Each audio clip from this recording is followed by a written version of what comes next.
don't gotta be it. Look.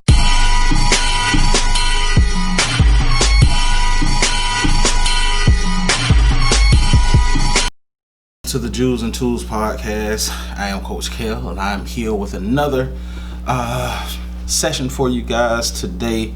I want to thank all of you that have really been supporting the podcast. It means the world to me. And because you guys have been supporting some world, we have decided to now broaden the spectrum and go ahead and start to do videos. We just want to keep advancing and keep progressing. So I appreciate you all for following the podcast, going to IG and looking at Jewels and Tools podcast, and on Facebook with the same following. I'm at a little bit of a loss for words today. This has been a very tumultuous process trying to get the videos posted. Technological issues with the camera. Trying to figure out how to actually edit and things of that nature. But whenever you have any type of adversity, you know, all it does is stretches your capacity. So I'm so glad to be doing this and finally bringing it out to you guys to where you can actually put a face with the voice. But we're going to go ahead and get into it. I've had the pleasure over the last couple of months of actually working with some teenagers who are in the foster care system who are attempting to get the GED. So I do like life training and life coaching with them, and we actually have been going through some great material to actually prepare them for life after 18. And we started to have a guided discussion about SMART goals. If you guys don't know what SMART goals are goals that are specific, measurable, attainable, realistic, and time-oriented. So we're going through this process. We're talking about what those goals are, what they look like, and how to actually really set them up and set yourself up to actually make plans of execution. And when we're going through this process, just listening to the kids and how they go about goal attainment, I had to take a step back, because what I saw was that a lot of them, and also us, we have been programmed to not plan to actually execute. We've actually been programmed to plan and go through a process to fix problems and answer questions. But when you're out here in the real world and you're trying to get stuff done, that's not going to always work. Just honestly. So dug deep, really got into my cave and started looking at it. And what I found was that around the age of, I think around like 4th or 5th grade, we learn the scientific method. And the scientific method is a process that we use throughout our schooling, and because we do it so often, and it's based upon repetition, it actually gets programmed into us. And before we know it, whenever we're faced with an issue, if we're faced with an opportunity, we naturally start to go about either fixing that problem or going into that opportunity by using the scientific method. So the scientific method, it says first you have to state a problem. Once you state a problem, you start to collect data on that problem. After you collect the data, you come up with a hypothesis. After you come up with the hypothesis, you then test your data. You do a prototype, or you do an experiment. And after your experimentation, you collect the data again, then you research the data, you analyze the data, and then you come up with a conclusion. And that's how many of us go through our process of when we are seeking to succeed in the goal, or if we are attempting to explore an opportunity. And that's not optimal. We're just going to put it that way. It's not optimal. So what I've come up with is something called Ascension planning.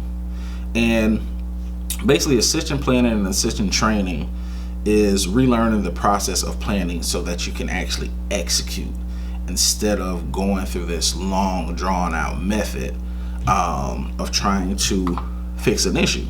Now, let's start from the foundation. One thing that I learned in corporate America is that you never assume anything. So we're going to start off right at the foundation. What is a plan? Take a few moments and write out what you think a plan is, or think to yourself of what you think a plan is, and I'll give you a few moments.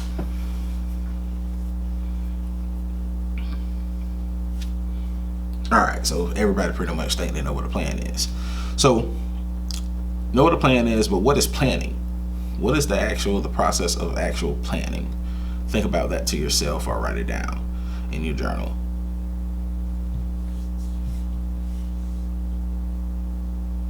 All right, now I'm going to give you a functional definition of what planning is. Planning is defined as the function of one or more detailed plans to achieve optimal balance of needs or demands with available resources. And available resources includes identifying goals and objectives to be achieved, the formulation of a strategy, arranging or creating means for successful completion, and implementation, direction, and supervision of the steps in a proper sequence. So I'm going to repeat that again. So planning is defined as the function of one or more detailed plans to achieve optimal balance of needs or demands with available resources. This includes identifying goals or objectives to be achieved, the formulation of strategy, the arranging or creating of means for successful completion, and then the implementation, direction, and supervision of steps in a proper sequence. So first you got to figure out what you're doing. Then you have to come up with the strategy, come up with your game plan. Then you have to make sure that either you're going to arrange yourself or the things that you need, or you're going to have to go out and create the means in order for you to be successful. And then you have to implement. Then you have to make sure that you're staying on course in the proper direction. And then you need to make sure that it's being supervised, and make sure that it's in a proper sequence. That's what we're taught, the order of operations, right? Now, planning is a weird process, right? So if you look right here, this is actually a visualization model of actually what the planning process looks like. And this is the planning process that a lot of companies have used for years, right? And just by looking at this, it looks very cluttered. It's not really precise. You got arrows going everywhere. So if you had never made a plan before and I said, hey, this is what the planning process looks like, and I put this in front of you, a lot of you would just look at it and just stare at it, right? Because you have, off to the side, you have collection of analysts, you have decision and support, you have application and evaluation, and then you have these three bubbles. Inventory resources, identifying problems, determine objective, and analyze resource data. And all of these are all connected, right? Then you have these two other bubbles, and it's like implement the plan, evaluate the plan, formulate alternatives, evaluate alternatives, make decisions. And there's no real flow to this actual visualization of the actual planning process. So that means that the planning process, or what we call the scientific method, it has some opportunities, right?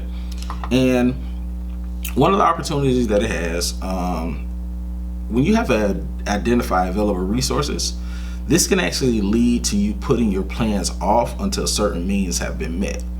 Now, how many of you have been to yourself and come up with a great idea, something that would change your life, change your community, change the world. And when it hits you, you immediately start to think of the things that you need in order to bring it to fruition, right?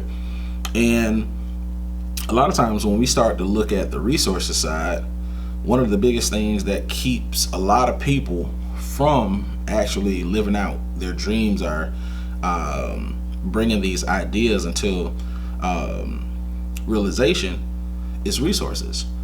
A lot of times we might have a great idea, but we don't actually have the financial means in order to even get it started, or so we think we don't, right? So that's one opportunity in the planning process. Now, another one is when you go about and you start to analyze and collect data. In the formation and practice, this can actually lead to what they call the law of diminishing intent and rebuttal of initial value statement. So let's say I get to the point where I come up with an idea and I say, okay, I'm going to move forward. But then when I start to do some research to see what all it entails, sometimes I can get to the point where I say, okay, well, right now might not be the best time for me in order to do this, right? And what that is, that brings forth what they call the law of diminishing intent. And basically what this law, it basically states that whenever you have an idea to start on an endeavor and you don't immediately start to put it into practice and bring it to fruition, the chances are the longer that you wait, the more unlikely you are to ever fulfill that goal, right? And now what this also does when you're doing that, when you're collecting data and you're analyzing, a lot of us start to see that it loses its value for us because we're thinking, okay, we have this grand idea. We think that it's going to be great, but many times we get to the point to where we're like, all right, is it worth it, right? So that stops us in our tracks a lot of times. Now, I want to go back into the law of diminishing intent and really give you a definition of it. The law of diminishing intent is defined as the process of losing interest in a calling, assignment, objective, or opportunity due to lack of immediate action. I'll repeat that again. The law of diminishing intent is defined as the process of losing interest in a calling, assignment, objective, or opportunity due to the lack of immediate action. If you are serious about progressing and leveling up in your life, whenever you have an idea, you have to immediately start. Like, no waiting, put your first foot forward, because what that is, that's an exercise in faith. And if it has value for you, that means 9 times out of 10, someone else will value it. So you have to continue to chip off by doing what you can do when you can do it. And then making sure that you're going through a process to actually put the right pieces in place in order for you to be successful. So I wanted to go back into some of the opportunities in the planning process. Now, we talked about when we have to identify available resources, that can make us just say, I have to wait until I'm in a position in order to do so. Now, I'll give you an example. I had a great idea about opening up a juice truck, right? Now, at the time, all I had was one little small juicer that I bought from Amazon. But the reason how I got the idea, I was at a great place down here in Tampa by the name of Amateurs. They have a cold pressed juice bar. I tasted it. It was trash, terrible. It was mostly water, and then they had the audacity. It came in a glass bottle. Then they had the audacity to say that I had to bring a glass bottle back, and it was like $8. So I was just like, nah, this is not where it's at. My mom had got a juicer for Christmas. I used her juicer, and my juices were 1,000 times better. That called me to go ahead and buy my own juicer. Once I bought my own juicer, I just started to experiment. putting all different fruits together, coming up with different flavors. And me, my wife, and my family, we were enjoying it. So the wheels started turning. Okay, what can I do in order to prepare myself to open up a juice bar? So I immediately didn't wait. I looked into my bank account, didn't have an astronomical amount of money to actually go and, lease out a building or buy an actual truck or anything of that nature. So I started where I could start off at. I actually went, found a container store, bought some bottles, and started bottling up my juices and selling them at work, and then selling them to at my actual church. All right. Now, fast forward 6 months later, I'm still doing the same thing, but now I'm going through a process of actually getting myself into position to where I might be able to go get a truck, right? Or I've actually been able to find some retail spaces where the prices aren't that bad. The only thing now that I have to do is just secure a couple of investors and then go ahead and open up. Now, that'll be a turnkey business that I can set up, probably spend about 90 days actually having to be there every day, get everything set up, and then go through the process of just basically stepping out of it to where that's now residual income for myself, right? So you want to always make sure that you start where you can start, okay? Remember that. Whenever you have an idea, start immediately, and then start where you can start. Now, another thing about collecting data is that it's a timely process with most endeavors, especially if you want to open up a business, and if you want to open up a business, if you want to start a nonprofit, if you want to get a trademark on an invention, things of that nature, it takes the process of actually collecting the data and learning and gaining the knowledge on how to do so properly.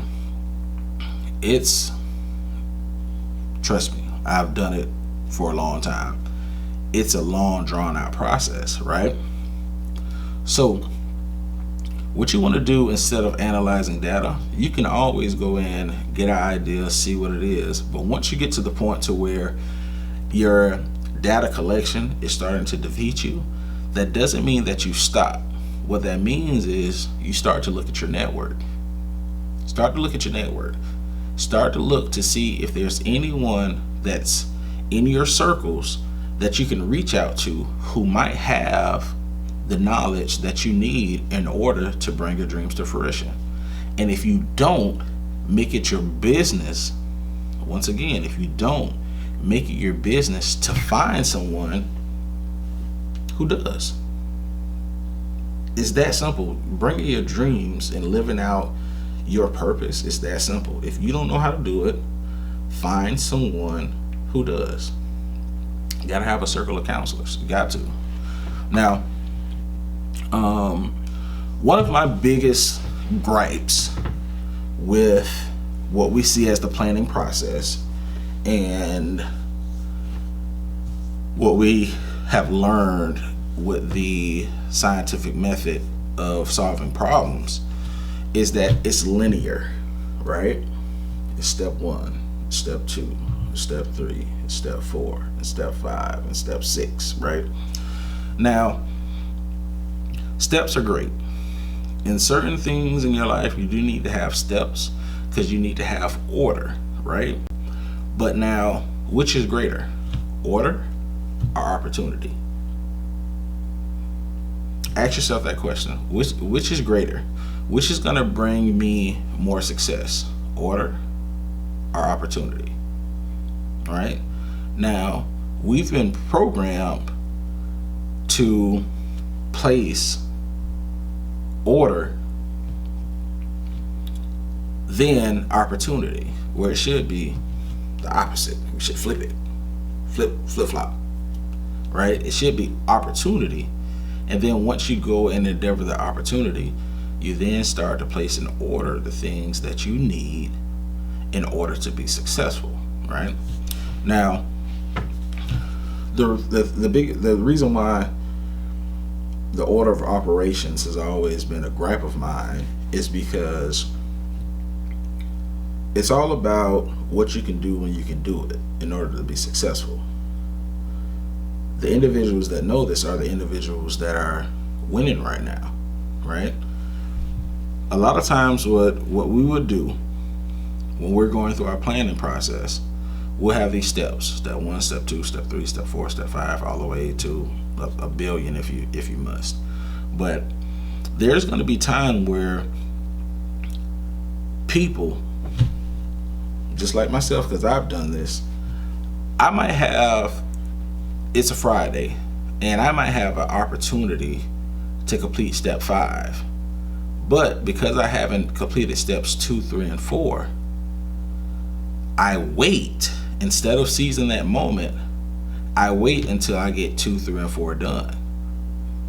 That's a terrible way of trying to be successful and trying to live out your dreams and living your purpose. When you have opportunity, you have to execute on that opportunity. With the way that we've been programmed in order to do things, we don't do that. We wait. We can have the opportunity to skip 2, 3, 4, and 5, do 6, and we will actually wait. We will wait. We'll say, "Oh no, I got to do these first," right? Because in our minds, we've actually programmed and said, "Okay, I've looked at this planning process. I wrote it down. It's in my memory now," and at that point, it's almost like there's a block to keep us from seizing those opportunities. So by looking at this, I came up with Ascension planning, because realistically, as a believer,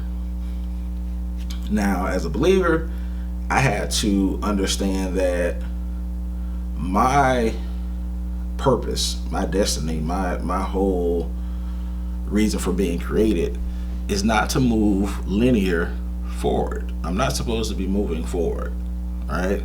And I know y'all like, what do you mean? I'm not supposed to be progressing forward at all. Forward, if I'm constantly moving forward, guess what? I'm still on the same level, right? And we're about leveling up.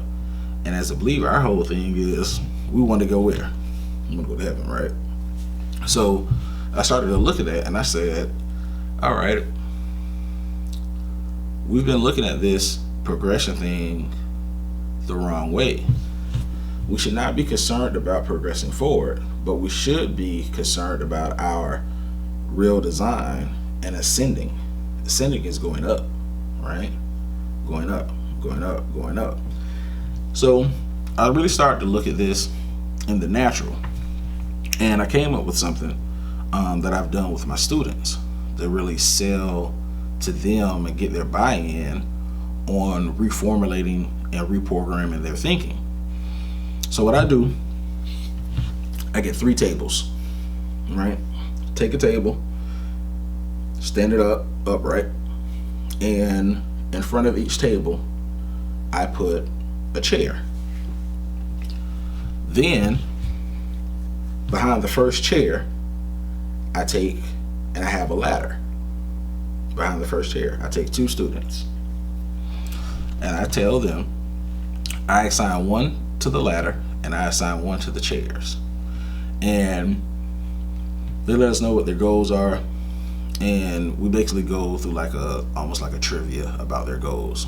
And every time that they get something right, or they make a great point, the person on the ladder takes a step up, right? The person in the chair gets to move from one chair to the next chair. And at the end, we have a bucket. And basically in this bucket, we're either gonna put something good, like candy or something like that, or something not so great to kids, like paper or a book. And what we've seen is that the people who are sitting in the chairs, those tables are obstacles, right? So they have to do something in order to get around that obstacle. Once they get around that obstacle, they're now sitting in the next step, but then there's another obstacle in their way. On the ladder, that's not the case. So what the people on the ladder are able to do as they progress up, they still have to put in effort, but it changes their point of view. It changes their vantage point. So they get to a point to where they can actually look over all the obstacles, see what's in the last chair in the bucket, and then make a decision on whether or not they want to continue or not. Right? It's a great exercise. And the kids are starting to learn that, okay, I got to change my way of thinking. If I'm constantly putting myself in a position to move upward, it's giving me a better vantage point to where now I have a clear field of vision, and I'm able to see, okay, oncoming obstacles and pitfalls versus just going through the progression of these steps.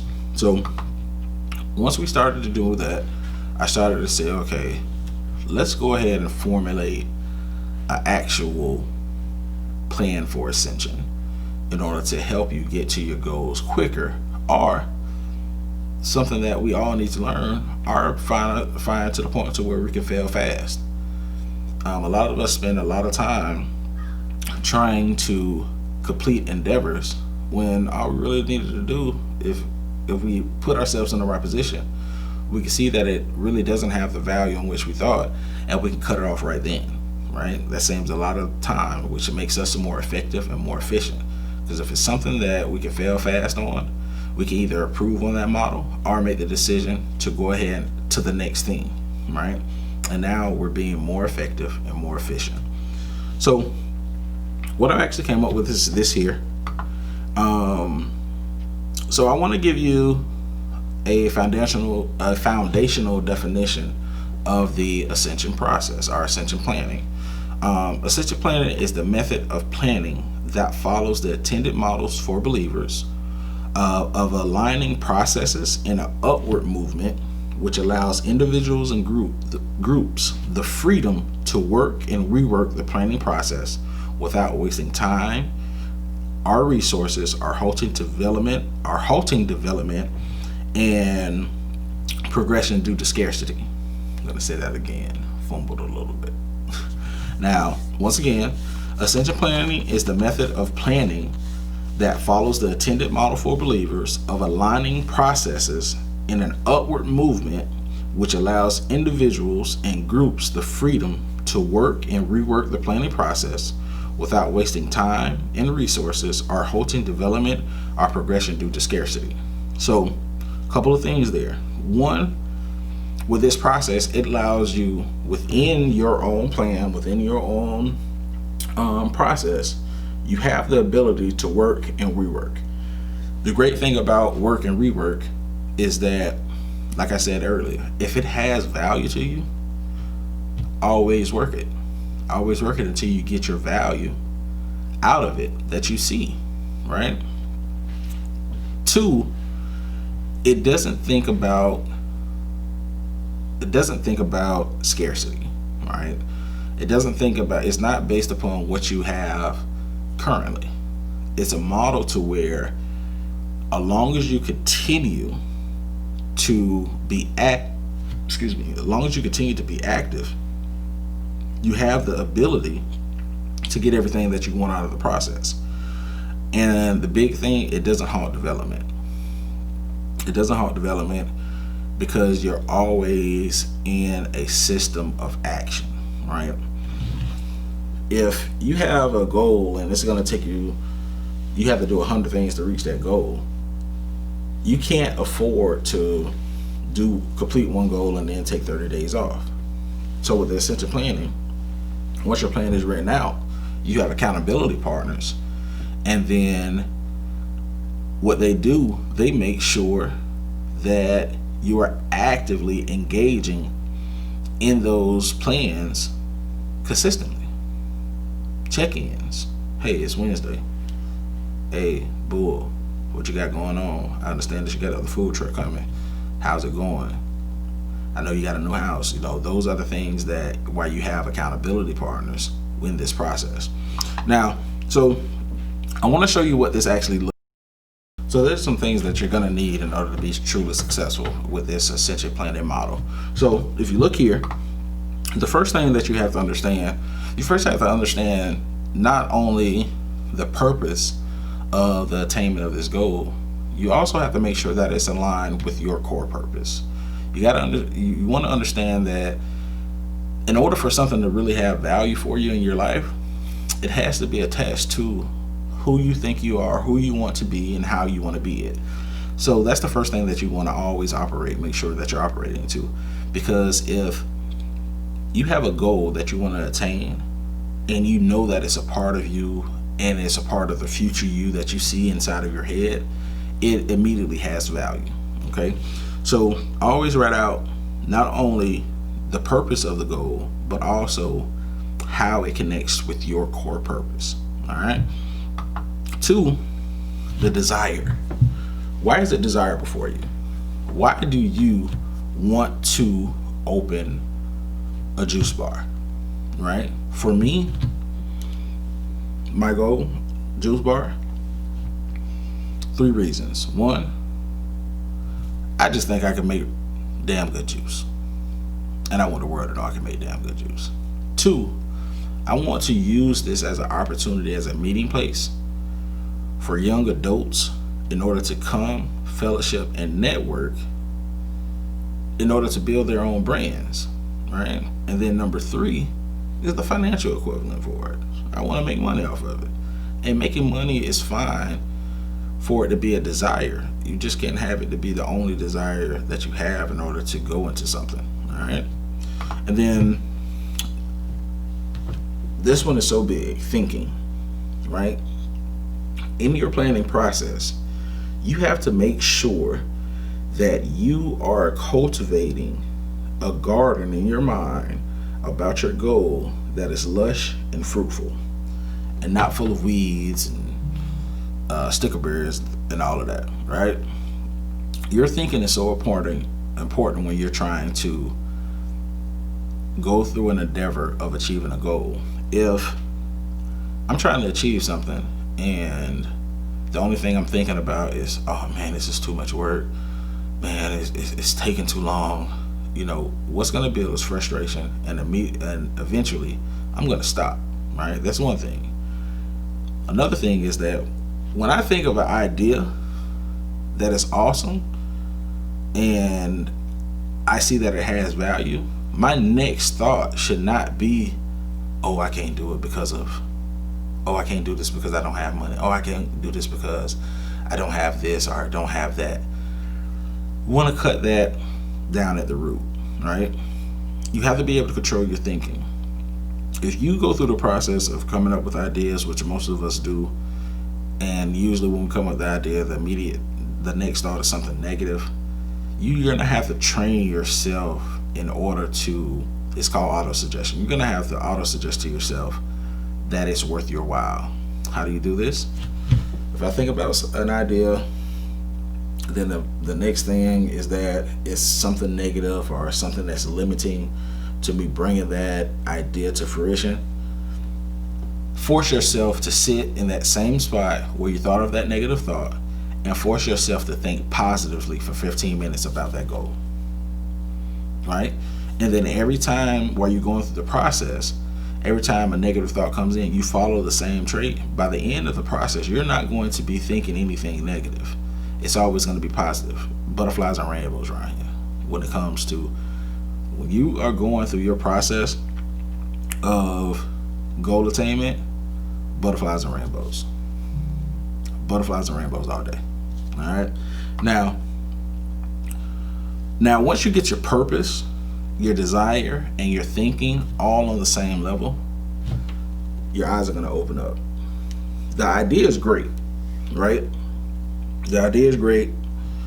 You kind of see it. It's still kind of fuzzy, but it's almost through a veil. Like you can see it, but you don't really know what it's going to what it's going to encompass and like how you're going to get there. But once you get your purpose, your desire, and your thinking all on the same level and moving toward positivity, that's going to birth vision, right?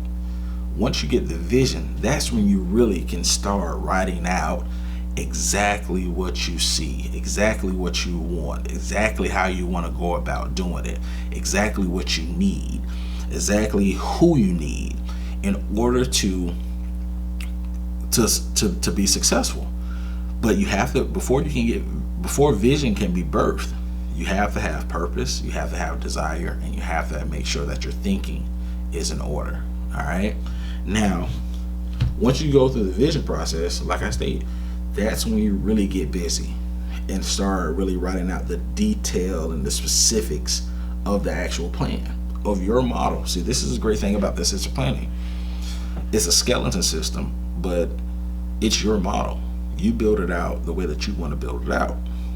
Now, once you get to the vision part, one of my favorite verses in the Bible, Habakkuk 2:2.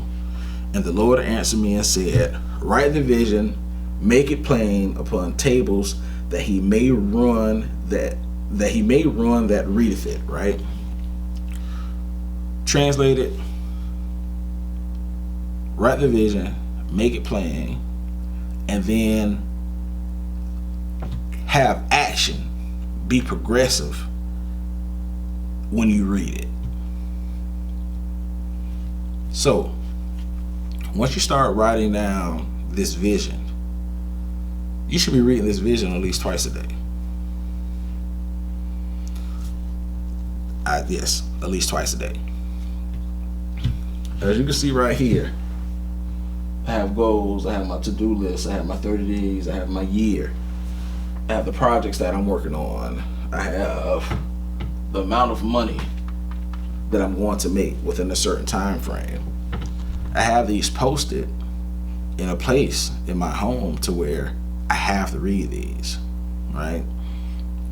When I get up in the morning, the first thing that I do after I pray, brush my teeth, wash my face, do all of that, I come right here in front of this board. All right,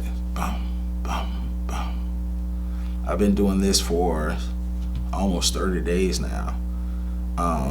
Something that I learned in my early 20s, but never stayed consistent at it. Here we go. This is my new way of life. This is my new lifestyle, because I know my purpose. I have a desire. My thinking is in the right spot. I have the vision. It's nothing to make sure that I'm going through and reading out my vision at least twice a day.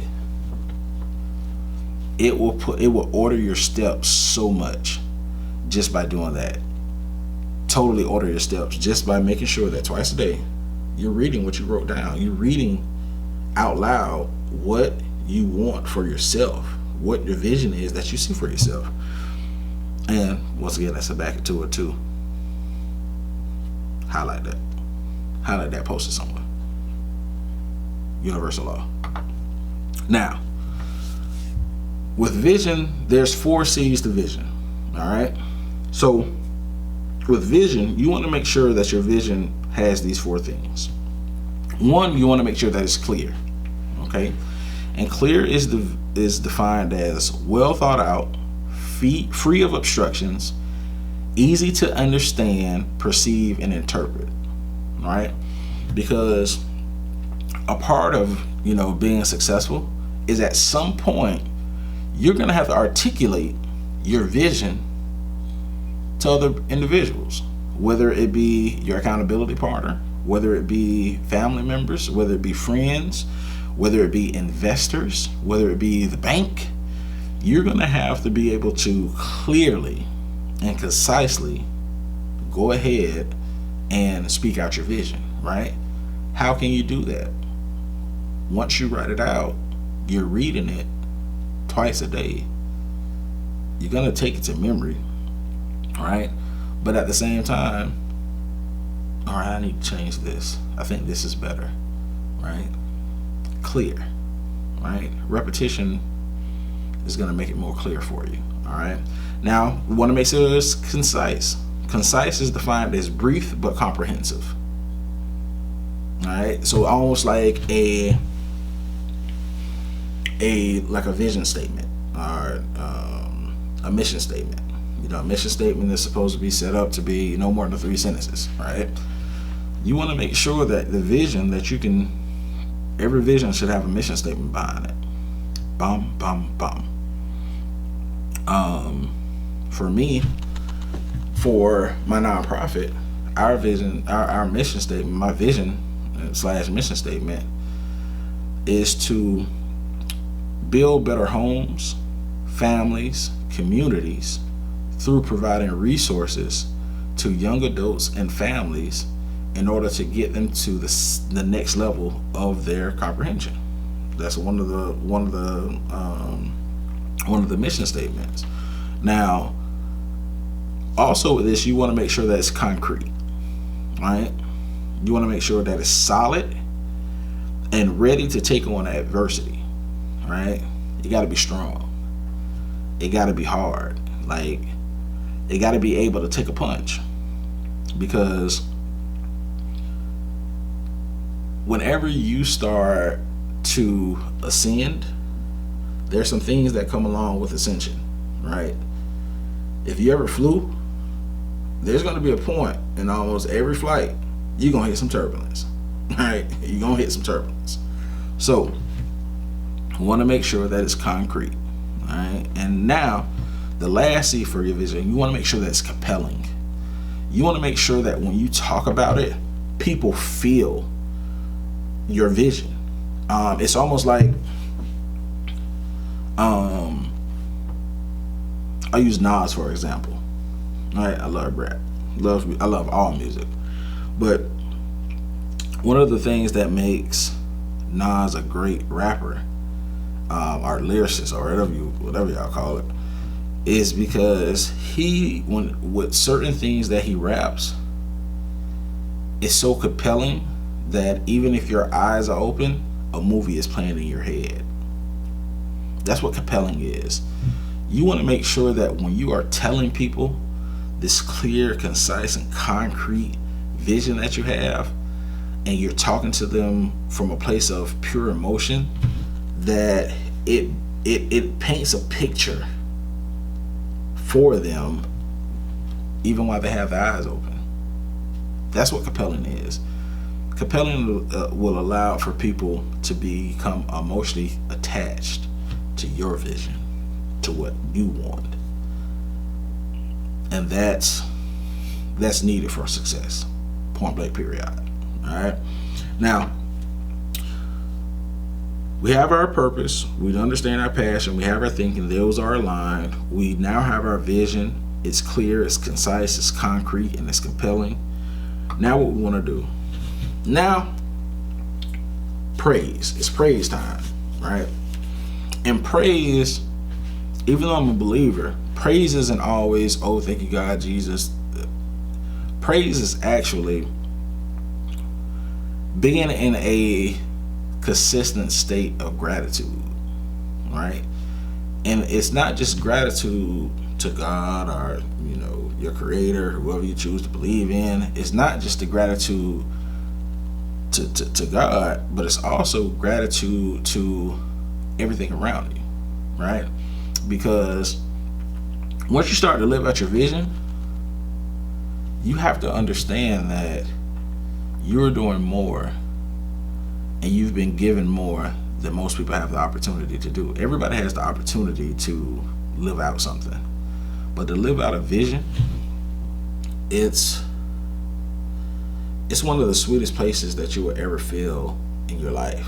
It's the sweetest thing you ever know, like Lauryn Hill says. It's like a kiss on the collarbone, because you want to show gratitude for that, because if you're living out your vision and you start to look at the people and things around you that you're ascending from, you gotta show gratitude for that, because you can still be stuck here, but by your effort in grace and mercy, you're ascending.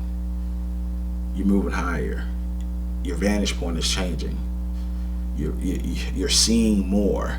Your eyes are becoming wider. You're able to see things that you've never been able to see before.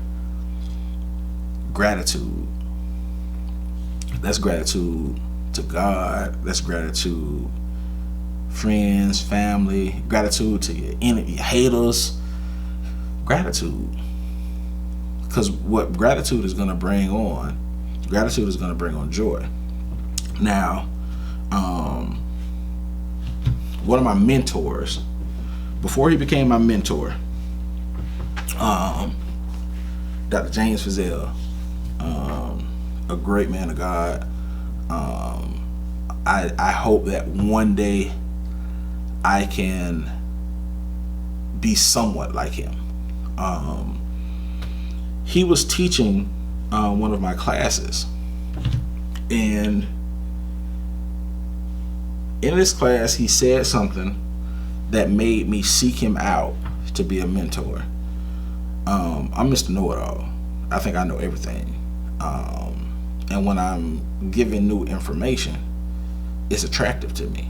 So he was sitting, I can't even remember what class it was, but he said something that totally changed my life. And this is the reason why I want to make sure that you have the spirit of gratitude when you start to live out and write out your vision.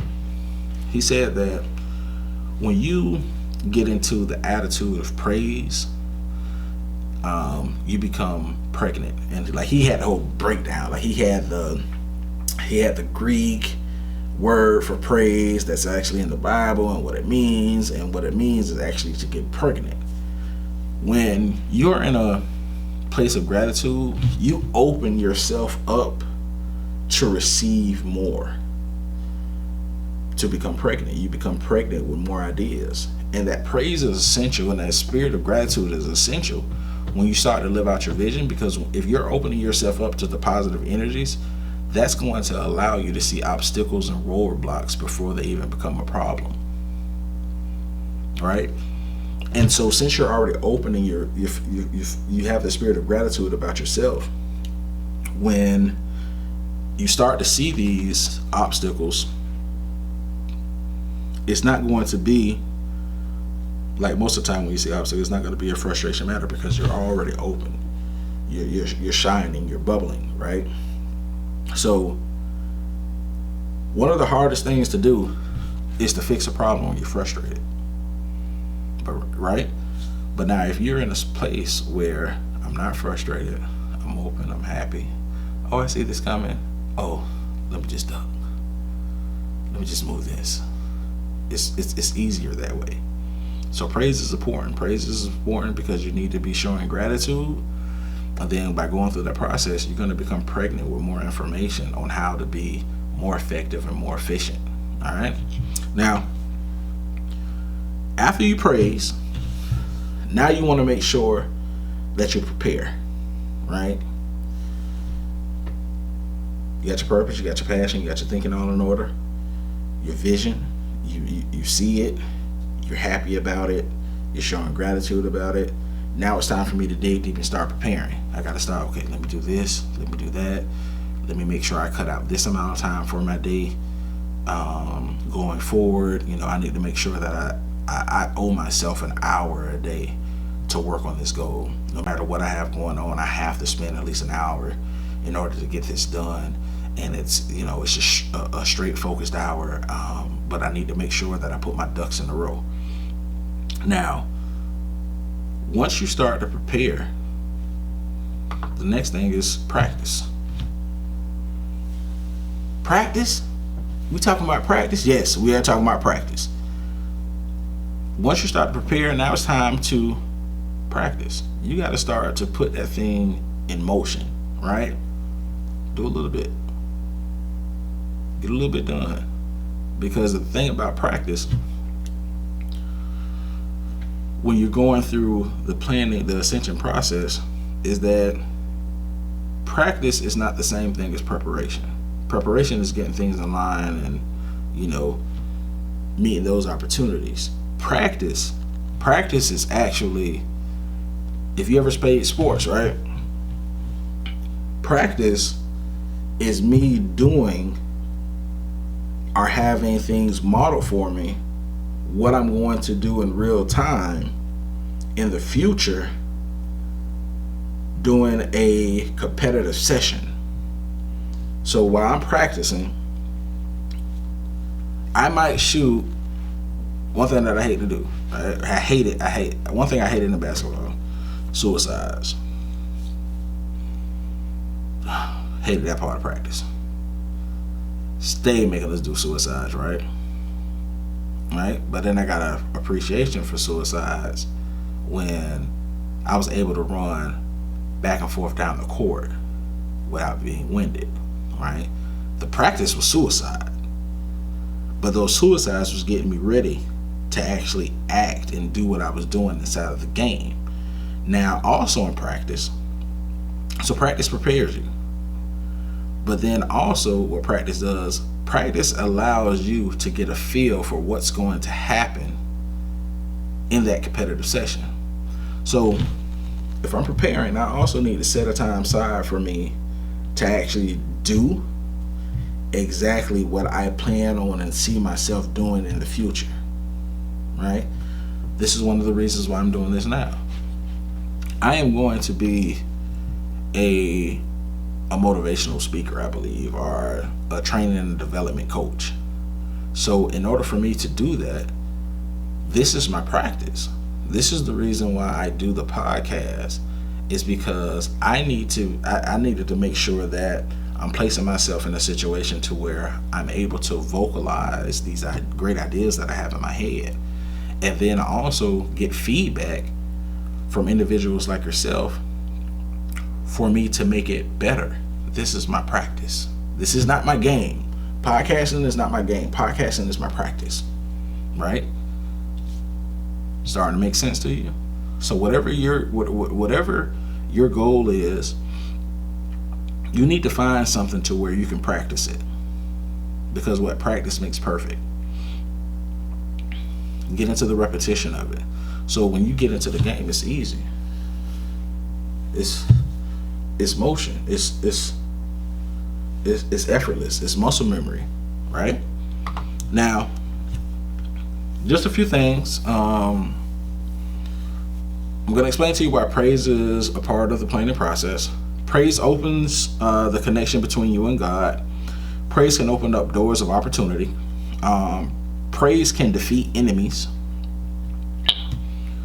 Book of Psalms, David all day. If you're not familiar with the Book of Psalms, it's mostly by King David. King David was beefing hard with Saul because his purpose, his kingdom purpose was to become the king, become King David. Saul was the actual standing king, and if some of the Psalms were hip hop albums, it'd be like some Tupac, real talk,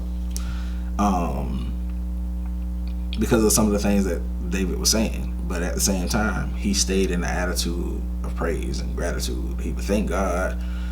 He would get down on God, like, God, why? But then he would come right back and be like, oh God, you're the most beautiful thing. Thank you for this. Thank you for allowing me to live in a cave. Just for me to have life. Now, also, praise can deliver you from situations. Like I said, it could deliver you from some of the obstacles and that might try to get in your way. And now, also, praise can lead to the birth of success.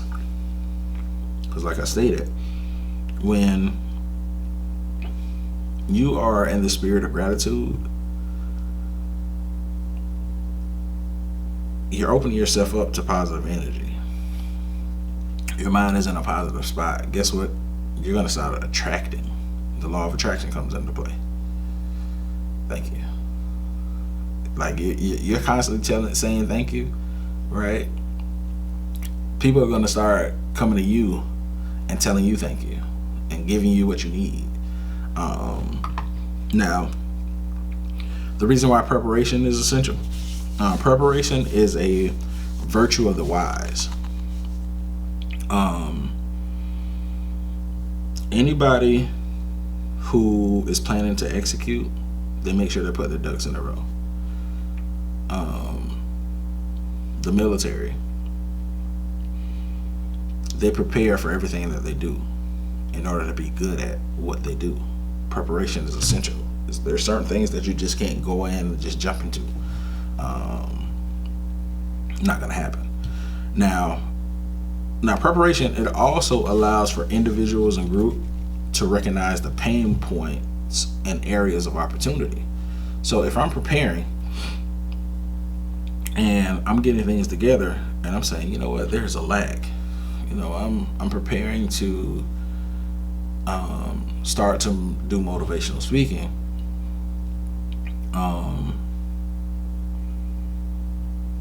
I need to make sure that I got me a team, because one, I'm not going to really want to or have to travel by myself, because once I start to travel, I'm not going to be able to man the camera, do the audio and all that. I have to make sure that I got to get me a team together. But this is part of the preparation process. So now it's on my list. Get the team together. Get creatives in order to help me with my success while I help them live their success. Now, preparation also allows for individuals and groups to seek wise counsel. So in Proverbs 15:22, it says, plans fail for lack of counsel, but with many advisors they succeed. People say whatever they want to say about the Bible.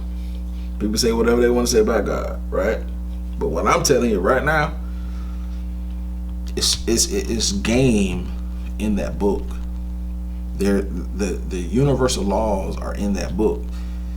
It says if plans fail because of lack of counsel, like if you don't have someone attached to you that has the knowledge or has been to where you're attempting to go, it's going to be hard for you to get there. So if I am an athlete, let's say I play basketball, right? And my high school coach never played college ball. His resources are never played college ball, or let's just say he never played ball at all. Like he just filled in. My high school basketball coach is my driver ed instructor. He just coaching just to get extra money, right? It's going to be hard for me to get to that next level with just his tutelage. So what I have to do, I have to make sure that I seek out individuals who have either been exposed to the next level, understand the next level, or are in the next level, in order to prepare me for that level, right?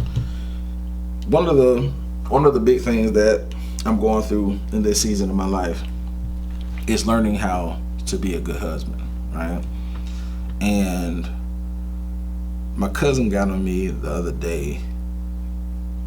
She told me that, you hang out with your friends, it's all good and dandy, but you need to make sure that you are spending time with married couples that are at the point where you see your marriage in within the next 10 years. That's who you need to be spending your time with. Tough pill to swallow. I love hanging around with my homeboys, but even though they're married, they got significant others, things of that nature, they're not where I want to be in the next 10 years, right? So now I have to open myself up and seek out the individuals that are, because in order for me to be a good husband, the type of husband that I want to be, I have to make sure that I have counsel. It's free game. Once again, that's Proverbs 15:22. Highlight that. So you got Habakkuk 2:2, and you got Proverbs 15:22. How about that? All right. Preparation allows time to be spent with God, and that time spent with God will minimize the time spent having to deal with possible obstacles, right? When you create an atmosphere to where you're making sure that you're sectioning off time to actually just meditate on what's going on, how are you doing, you're expressing thanks to God and asking God to order your steps, that's going to take away from you having to deal with obstacles, because that's what you're going to be birthed with. The opportunities, he's going to order your steps. He's going to give you foresight into what's going on, and he's going to bring the people that you need into your life to where you don't have to deal with all of the extra, but you have to make sure that you're sectioning off time for that as well. Now, preparation creates a spirit of cooperation.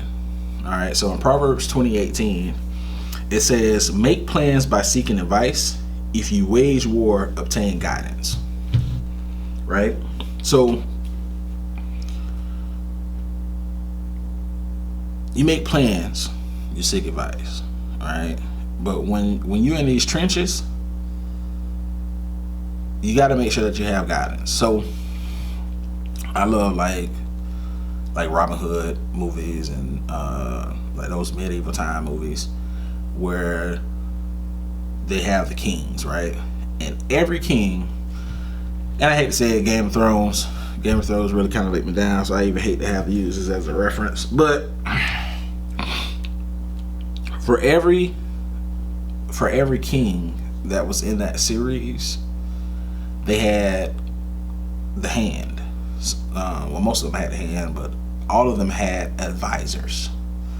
There is no one person who was a king or a queen or a princess in that who didn't have advisors. The only one who really didn't have advisors was I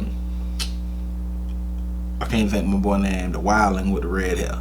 You know, all he had was his horn cup, but he wasn't. You know, he wasn't. He was a person of power and influence, but he wasn't royalty in their sense. But everybody else has a hand. They had a council. So, in order for you to be successful, all y'all talking about y'all kings and queens. If you're a king and queen, who is your council? What is your council made up of? Because your success as a king or a queen is going to be dependent on who you're seeking counsel from. How about that? I'm going to let that marinate for a second.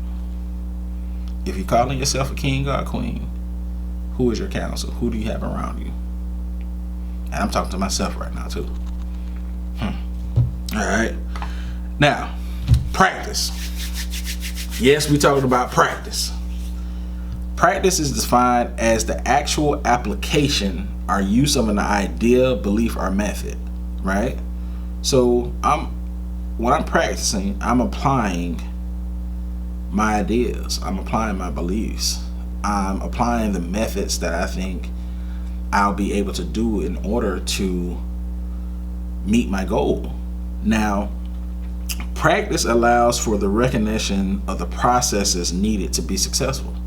So if I'm trying to be a motivational speaker, and when I'm talking to people, I see that Duval come out of me a lot, and yeah, that Duval come out, and before you know it, I'm talking fast. It's in a high octave, and you can't really understand exactly what I'm articulating.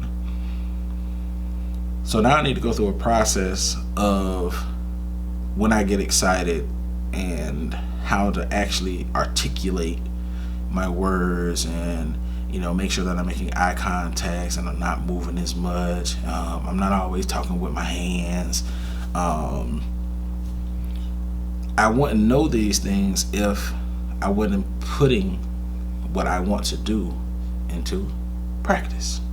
All right, whatever you want to do, whatever you see yourself as being, you need to start to practice in order to see where opportunities are, in order for you to improve and be that person that you're seeing in your head.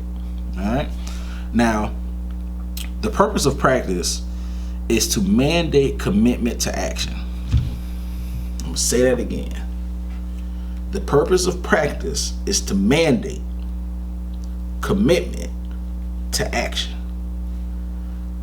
When you are, and I go back to basketball because that's what I play. I play basketball, play a little bit of football, one good and another, neither one of them. But when you go through practice, let's say free throws. If I'm at practice, at the end of practice, I know that I got to shoot 50 free throws at the end of every practice, right? But now let's say I got the Shaq effect. I'm not that great at free throws. So instead of doing 50, I'm going to tell myself, okay, I got to do 100, right? Everybody else doing 50, I'm doing 100. What that's doing, I'm committing, right? I'm committing to the action of that free throw. Committing to the action of that free throw.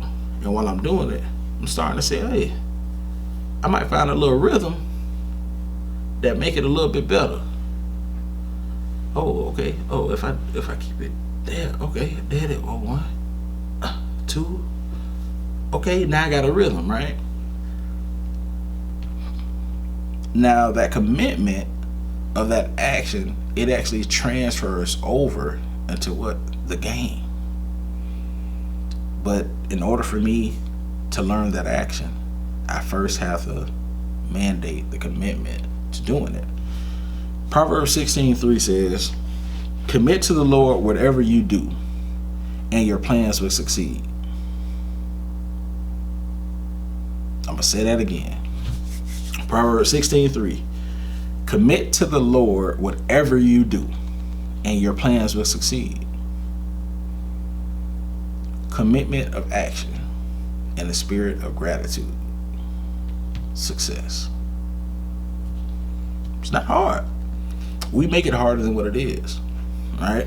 Now, practice also shows areas of opportunity while allowing time and the allocation of resources to be used in order to prevent possible issues. So if I'm practicing, my second favorite sport, boxing.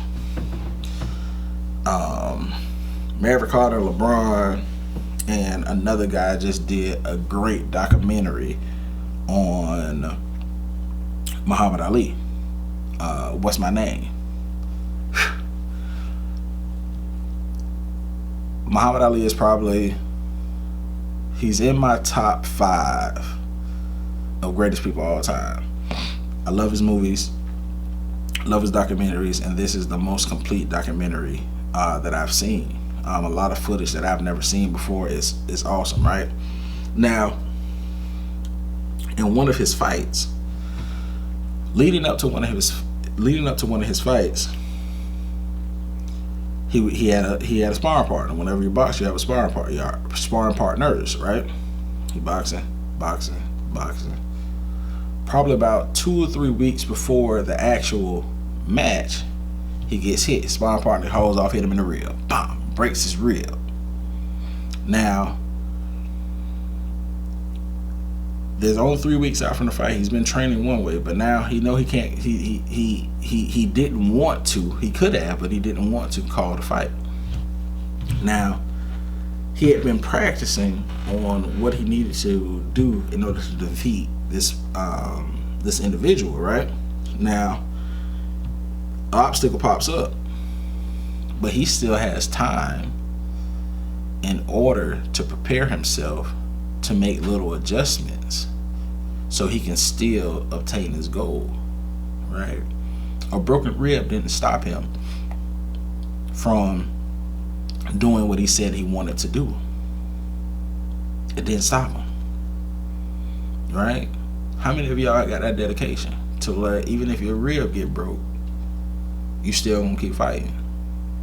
you still gonna make sure you show up. Not only show up, but you're gonna show up and you're gonna win. You're gonna beat the brakes off your opponent. That's the mindset that you have to have. And what practice allows you the time to see a possible obstacle, maybe even get hit with a possible obstacle. But now you know how you can overcome this before it's an issue. So me personally,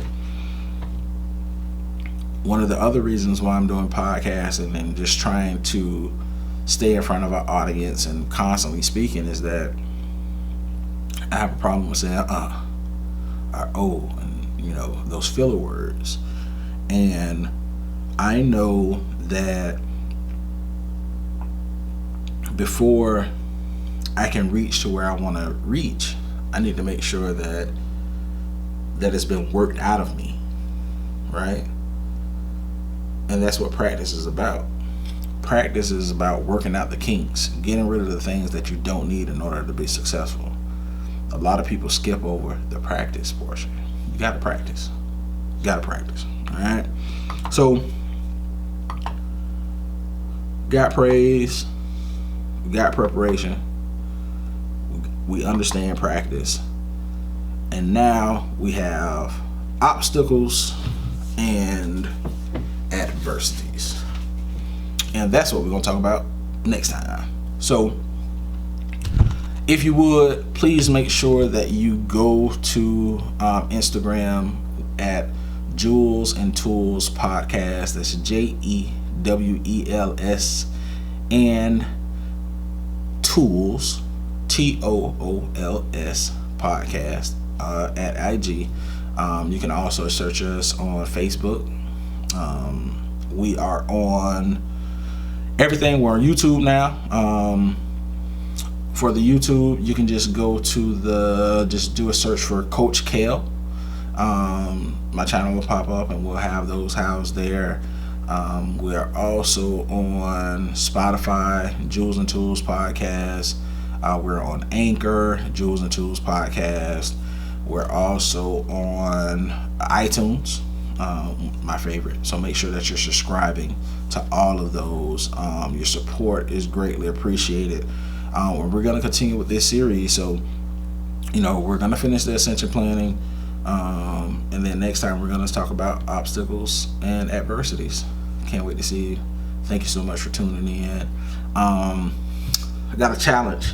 So we're trying to get these subscribers up. That's right. So what I'm willing to do, if I can get 100 subscribers, 100 subscribers or 100 likes or a mix of both on YouTube, I will actually do a live session where you guys can actually ask me questions and I'll comment on them. But you gotta like and subscribe. We need 100, either 100 likes or 100 subscriptions, or 50 and 50, 25, 75, whatever you want. But if we can get a total 100 interactions on this video, I'm gonna do a live session. You guys can ask all the questions you want, and we'll probably do it for I say 30, 45 minutes, maybe even now. If I'm feeling froggy. I appreciate the support. Make sure you like it. Make sure you subscribe. Make sure you share. Thank you so much. I look forward to seeing you next time. Peace.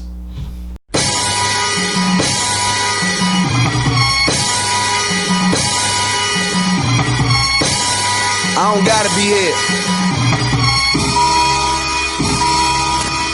Look,